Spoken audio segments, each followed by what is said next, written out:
안녕하세요. 시동교회 온라인 전도의 세 번째 날이 되었습니다. 전도에 참석하신 모든 분들을 환영합니다. 내일까지 꾸준히 참여하셔서 큰 은혜 받으시기를 바랍니다. 기도하시고 강사 목사님의 말씀을 듣겠습니다. 하늘에 계신 저희들의 아버지 하나님, 감사하고 고맙습니다. 다 주신 우리 주님의 사랑을 믿고 의지하며 온라인이 전도회를 시작하도록 도와주셔서 감사합니다. 강의하는 우리 목사님 외에도 함께 하시고 말씀을 전할 때에 듣는 이들로 하여금 우리 하나님을 깊이 깨닫고 아는 자들이 일어날 수 있도록 도와주시옵소서.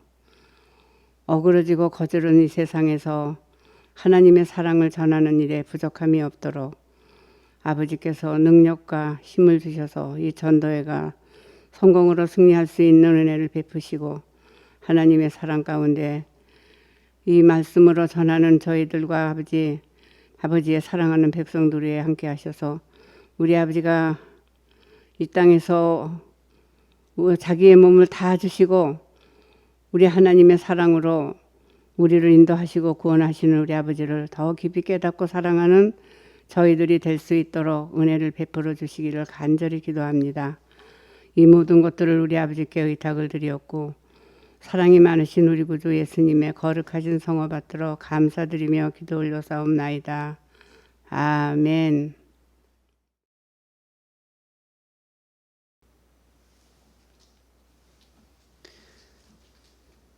시편 34편 8절의 말씀을 보겠습니다.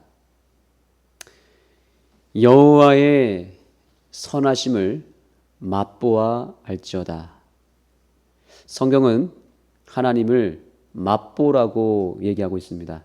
여러분, 하나님의 사랑에 대해서 맛보신 경험이 있으신가요?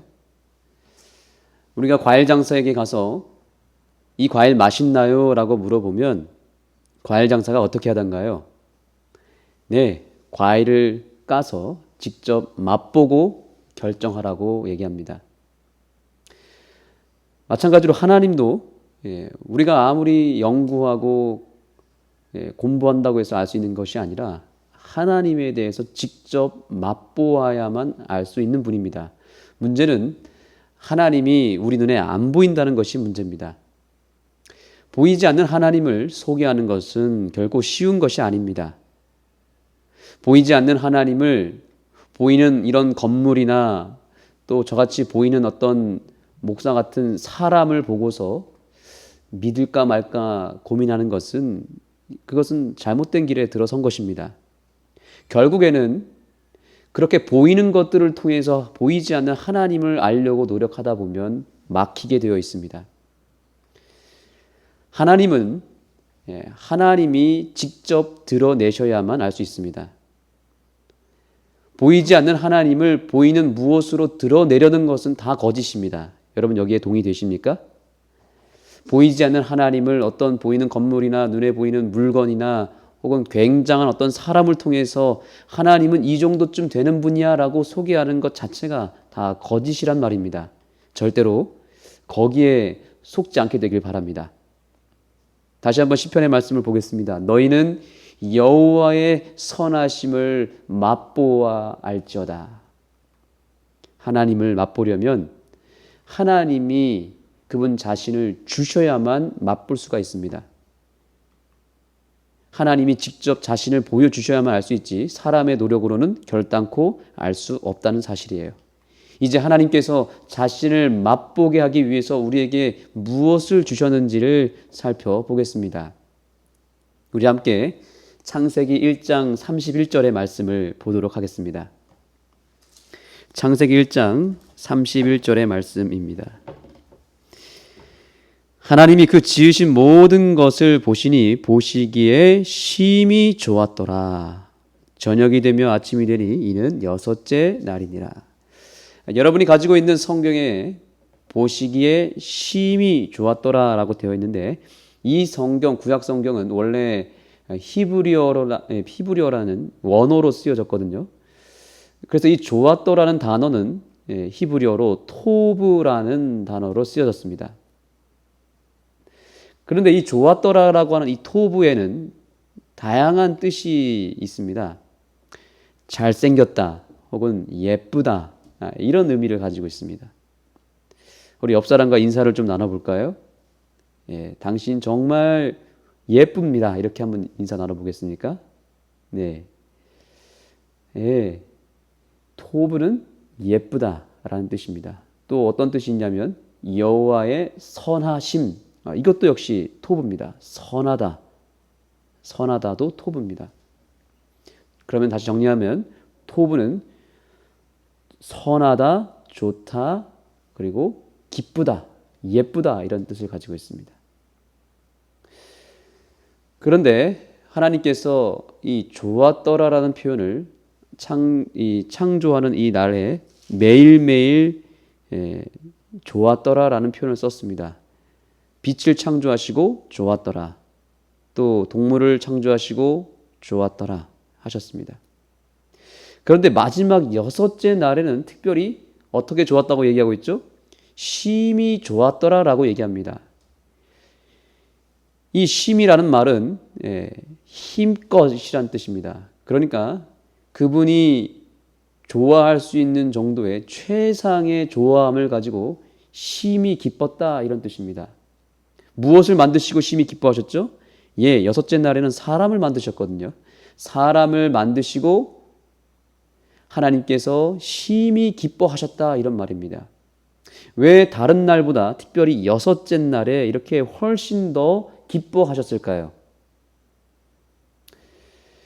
이 좋았다라는 말, 아까 말씀드린 대로 선하다라는 뜻을 가지고 있다 그랬죠. 이 토브의 반대말을 이해하면 이 기쁨의 의미를 쉽게 이해할 수 있습니다. 이 토브의 반대말은 라라는 단어입니다. 라. 한번 따라해 볼까요? 라. 네. 이 반대말이 라인데 이것은 악하다라는 뜻입니다. 그리고 아까 토브는 아름답다, 예쁘다라고 그랬죠. 근데 라는 아름답지 못하다, 예쁘지 못하다 이런 뜻이고요. 좋지 않다라는 뜻입니다. 그런데 유일하게 토브와 같은 의미를 가진 뜻이 있는데 그것은 바로 이 라도 기쁘다라는 뜻을 가지고 있습니다. 참 희한하죠? 선하다라는 뜻을 가진 토브도 기쁘다라는 의미가 있고요. 악하다라는 뜻을 가진 라도 기쁘다라는 뜻을 가지고 있습니다. 둘 다 기쁘다라는 공통점을 가지고 있어요. 그런데 뭐가 다를까요? 둘 다 기쁘다이지만 왜 기쁜지 그 기쁨의 이유가 전혀 다릅니다. 토브는 자기 것을 희생하고 자기 것을 다 내어줄 때 이르러오는 기쁨이에요. 이타적인 기쁨이죠. 그럼 라는 어떤 기쁨일까요? 라는 내 것을 챙길 때 오는 기쁨입니다. 내 것을 챙기고 남의 것을 빼앗아서라도 내 것을 자꾸 채울 때 오는 기쁨이 무엇이라고요? 그게 바로 라고 성경은 그런 기쁨을 악하다라고 규정했습니다. 그런데 이 라라는 이 악하다라는 단어가 구약 성경에 몇 번 나오는지 아십니까? 제가 이것을 알고 깜짝 놀랐습니다. 이 라라는 단어는 정확하게 구약 성경에 666번 나옵니다. 666 많이 들어보지 않았습니까? 악을 상징하는 숫자인데 그게 공교롭게도 성경에 666번 쓰여졌다는 거예요. 자기 것을 포기하고 주면서 기쁠 때 이것은 토브이고 이것은 선하다라는 뜻을 가지고 있고요. 악한 것은 남의 것을 빼앗아서 어떻게든 내 것을 만들 때에 기쁜 것입니다. 이것이 악한 것입니다. 여러분은 그동안 살면서 어떤 기쁨으로 사셨나요? 여기에서 우리가 누구의 자녀인지가 다 드러납니다. 내가 만약에 챙겨서 기쁘다면 나는 누구의 자식이죠? 마귀의 자녀입니다. 그러나 내 것을 남김없이 누군가에게 주었을 때 기쁘면 하나님의 자녀라는 증거입니다. 저도 집에 두 아이가 있는데 아이가 똥을 싸면 자꾸 저에게 달려옵니다. 기뻐야 될까요? 아니면 짜증나야 될까요? 네, 하나님의 자녀라면 기뻐야 하는데 왜 이렇게 짜증이 나는지 모릅니다. 집사람이 저에게 설거지를 해주고 옷을 다려주는 것은 당연하게 저한테 기쁨이 되지만 뭔가 저한테 쓰레기를 갖다 버리라고 하면 짜증이 나더라고요. 그리고 음식이 나오면 저는 항상 제일 맛있는 것을 집어서 제 입에 집어넣습니다. 본능적으로 그렇게 되더라고요. 무의식 중에 아이들에게 먼저 주는 것이 아니라 집사람에게 맛있는 걸 주는 게 아니라 제일 크고 맛있는 것을 제가 먼저 집어먹는 제 모습을 보면서 저희 집사람이 너무한 거 아니냐고 이렇게 애들 좀 생각하라고 했던 적도 있었습니다. 네, 여러분이 보기에 제가 참 괜찮은 남자처럼 보이지만 보이지 않는 하나님이 보실 때는 제가 얼마나 악한 존재인지 다 들통이 나버렸습니다. 성경에는 하나님이 여섯째 날에 모든 걸 창조하시고 심히 좋았더라라고 그랬습니다. 그분께서 태양도 만들고 별도 만들고 식물을 만들고 정말 대단한 것들을 만드셨습니다. 이런 모든 것들이 이 지구상에 꽉꽉 채워지고 나니까 하나님이 보실 때 이제 내가 정말 대단한 작품을 만들었구나. 내 살림살이가 좀 늘어났구나. 그래서 심히 기뻤을까요? 아닙니다. 하나님이 기쁘신 것은 라가 아니라 토브입니다. 그 모든 것들을 만들고 사랑하는 자녀 아담과 하와에게 온 인류에게 그분이 만든 모든 것을 다 주실 수 있어서 하나님이 심히 기쁘셨던 것입니다. 바로 토브, 선하다 이런 것입니다. 그것도 그냥 주는 것이 아니라 어떻게 준다고요? 심히 힘껏 완전히 남김없이 다 자녀에게 주게 되어서 여섯째 날이 특별히 기쁘셨다라고 하나님은 성경을 통해서 얘기하고 있습니다. 그러니까 하나님은 어떤 분이에요? 하나님은 언제 기뻐하시는 분이냐면 우리에게 모든 것을 다 주시고 우리를 채워주실 때 그때 기뻐하시는 분임을 성경은 얘기하고 있습니다. 우리의 기쁨과 차원이 다르죠. 줄 때 기쁘신 분은 우리 아버지 하나님밖에 없습니다. 우리 이 자리에 할아버지도 계시고 할머니들도 많이 계실 텐데 여러분 한번 할아버지 할머니들께서 대답해 보세요. 손자 손녀들에게 뭔가를 받을 때 기쁘시던가요? 아니면 뭔가를 줄 때 기쁘시던가요? 용돈을 주고 마시는 거라도 조금이나 사주고 주머니에 있는 거 뭐라도 챙겨줄 때 기쁘시지 않았나요? 네, 손자 손녀가 갖고 있는 걸 빼앗았을 때 기뻐하는 할아버지 할머니는 없을 것입니다. 이 할아버지의 내리사랑은 바로 아버지 하나님에게서 온 사랑입니다. 여러분 아버지의 아버지가 어떤 뜻인지 아십니까? 바로 그게 할아버지입니다. 할아버지 하면 우리는 누굴 떠올려야 되냐면 바로 우리가 믿는 아버지 하나님을 떠올려야 됩니다. 왜냐하면 아버지의 아버지가 할아버지고 그 아버지의 아버지 계속 거슬러 올라가면 그 마지막 끝에 누가 나오냐면 바로 하나님 아버지가 나오기 때문에 그렇습니다. 그리고 하나님 아버지로부터 창조된 모든 인류는 다 그분의 자녀요 손자들인 것입니다. 이 손주를 사랑하는 할아버지의 마음만 잘 이해해도 우리는 하나님이 어떤 분이신지를 조금 맛볼 수가 있습니다. 주면서 기쁜 하나님, 그 하나님을 이번 한 주일 동안 만나게 되기를 바랍니다. 하나님은 여기 앉아있는 여러분에게 뭔가를 오늘날도 해주기를 바라시고 뭔가 채워주기를 바라세요. 하나님은 여러분에게 뭔가를 받기를 원하지 않습니다.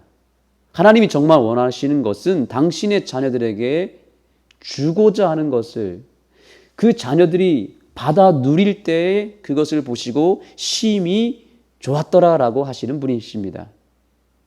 그러므로 하나님께 이제 더 이상 눈치 보지 않으셨으면 좋겠습니다. 내가 올해 하나님께 죄도 많이 지었고 교회 열심히 안 다녔으니까 나 성경도 다 못 읽었고 기도도 잘 안 하고 회개도 하지 않았으니까 난 아마 복을 못 받을 거야. 하나님이 나를 정죄하실 거야. 심판하실 거야. 이렇게 하나님의 눈치를 보면서 두려워하는 마음을 이제는 버리시기 바랍니다. 만약에 우리가 그런 마음 때문에 하나님을 멀리하고 하나님이 주시겠다라고 하는 복도 스스로 걷어차버리고 안 받겠다고 한다면 하나님 마음은 심히 좋은 것이 아니라 심히 좋지 않을 것입니다.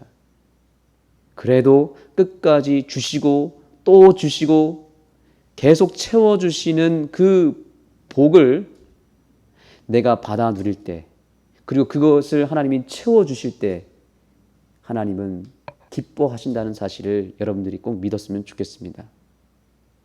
하나님은 여러분의 각 가정과 여러분에게 오늘도 복을 주시기를 원하십니다. 그리고 그것이 유일한 하나님의 기쁨인 것을 믿으시기 바랍니다. 하나님을 가장 잘 아는 존재는 당연히 예수님이십니다. 예수님이 하나님을 소개할 때 뭐라고 하셨냐면 우리 마태복음 11장 27절과 28절의 말씀을 보겠습니다. 마태복음 11장 27절과 28절입니다.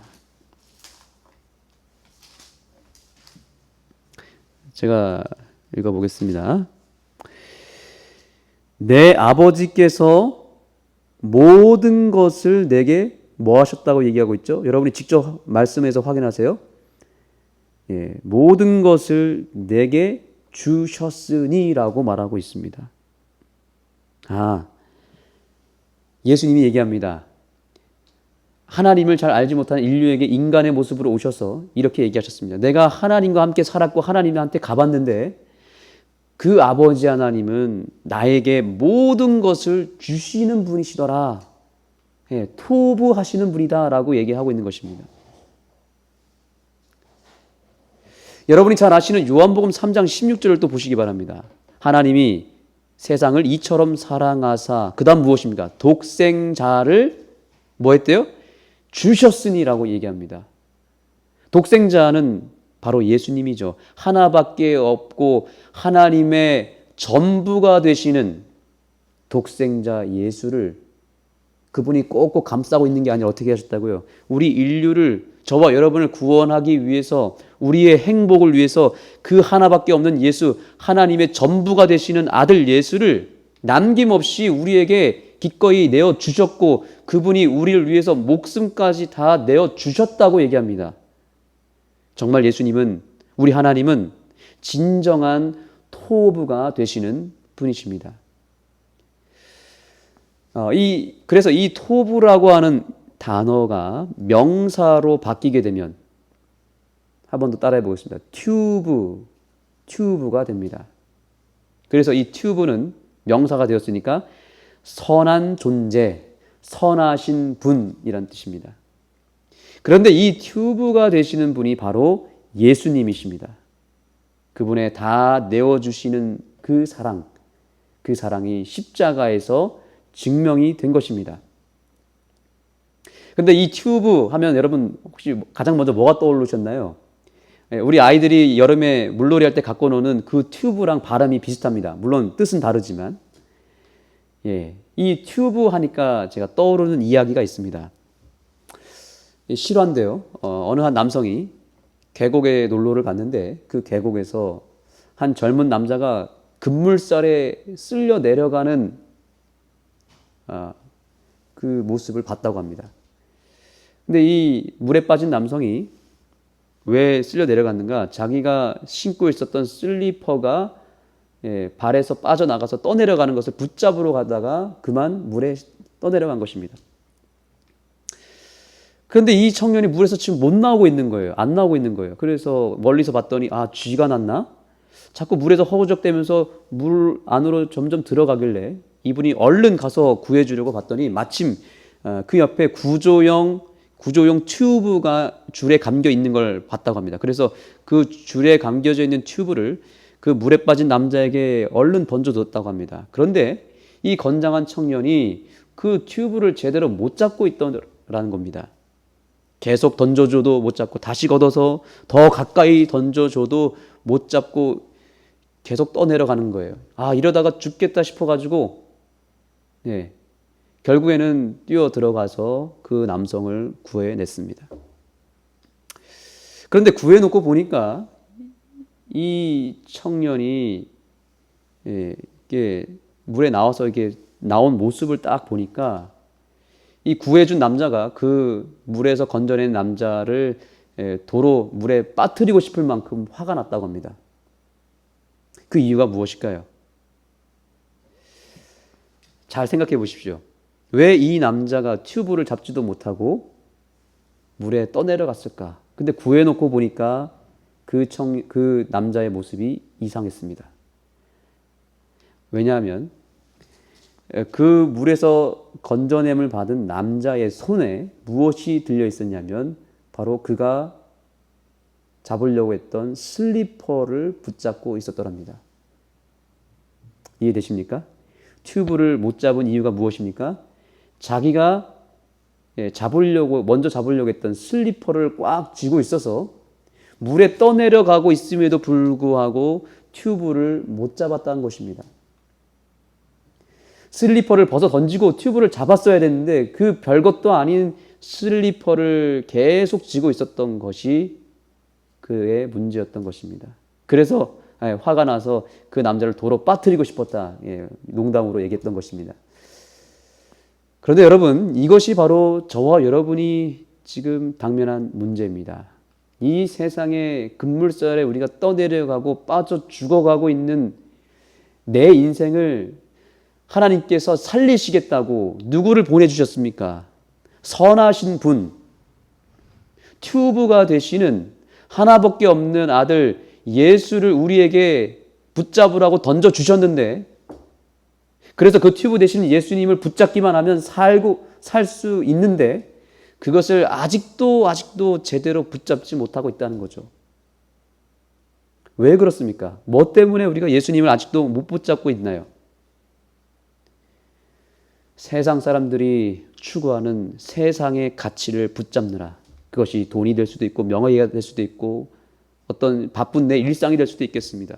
그것을 붙잡느라 내가 그래서 죽어가고 떠내려가고 있는 줄도 모르고 그 슬리퍼와 같은 아무 가치 없는 것들만을 붙잡느라 예수님을 못 붙잡고 있는 것입니다. 여러분, 사실 우리가 붙잡고 있는 거 다 떠내려가는 거, 사라지는 거 아닙니까? 영원한 게 아니지 않습니까? 결국 우리는 그거 붙잡다가 떠내려가다 결국 우리의 인생은 죽게 되지 않습니까? 여러분, 튜브 외에 그 어떤 것도 붙잡으면 다 떠내려가 죽습니다. 그걸 알아야 합니다. 하늘로부터 연결되어 내려온 예수라고 하는 튜브를 붙잡아야만 살 수 있다니까요. 하나님이 하도 우리가 튜브를 못 붙잡으니까 오늘 이 전도회를 통해서 오늘 다시 우리가 떠내려간 지점까지 다시 쫓아오시고 내려오셔서 다시 예수라고 하는 튜브를 저와 여러분에게 던져주셨잖아요. 이제 어떻게 하시겠습니까? 여러분, 이제 예수님을 붙잡아야 되지 않겠습니까? 여기에 믿고 동의하시는 분은 아멘 하시기 바랍니다. 여러분, 그런데 아멘으로만 되지 않습니다. 회개해야 합니다. 회개는 무엇입니까? 지금 내가 꽉 쥐고 있는 그 무언가를 버리고 돌이키는 회개가 없이 아멘하고 끝나버리면 또 떠내려갑니다.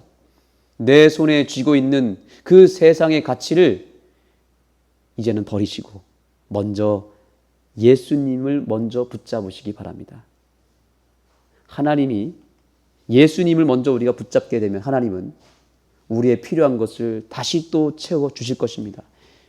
예수님을 오늘 내가 꽉 붙잡으면 나는 즉시로 구원을 받을 수 있고 새로운 인생을 살 수 있습니다. 우리 결심했으면 좋겠습니다. 예수님부터 먼저 붙잡으세요. 우리 이렇게 인사 나눠볼까요? 예수님부터 먼저 붙잡으세요.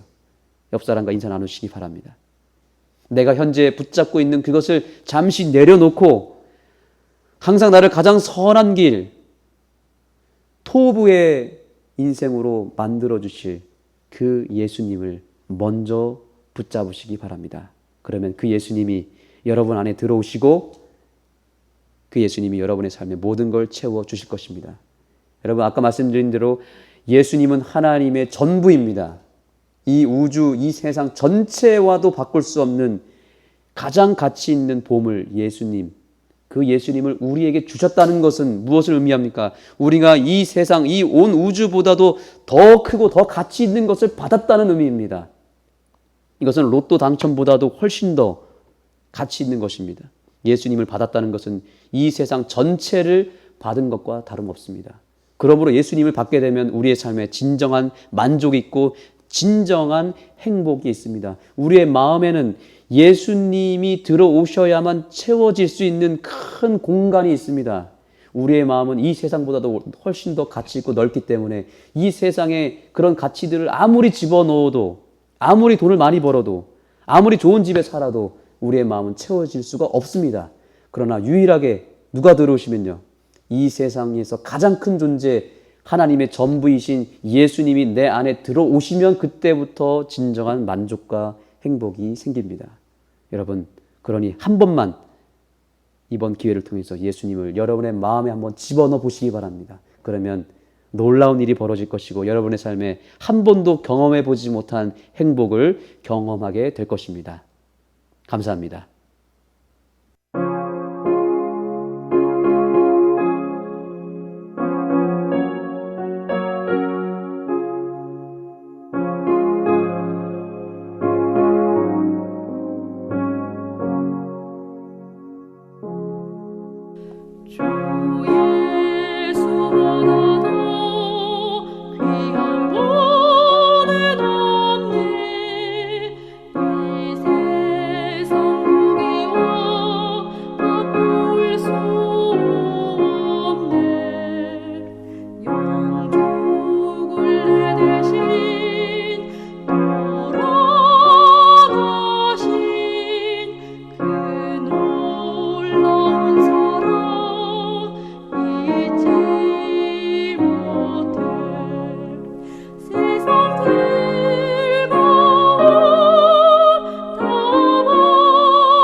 선하신 아버지 하나님, 우리에게 뭔가를 받기 전에 먼저 주기를 원하시고 줄 때 가장 기뻐하시는 아버지의 마음을 오늘 알았사오니 주님께서 끊임없이 주고자 하시는 그 사랑을 이제는 받고 느낄 수 있고 그것에 감사할 수 있고 영광 돌릴 수 있는 그런 믿음을 우리에게 허락하여 주시옵소서. 하나님, 우리가 여전히 붙잡고 있는 세상의 가치를 이제는 잠깐 버리게 하시고 예수님을 먼저 붙잡게 하여 주시옵소서. 예수님 한 분만으로도 충분하다는 것을 경험할 수 있게 해주시고 믿음으로 예수님을 온전히 붙잡아서 정말 예수님을 통해서 우리가 하나님의 사랑을 온전히 받을 수 있도록 주님 도와주시옵소서. 예수님의 이름으로 간절히 기도드립니다. 아멘.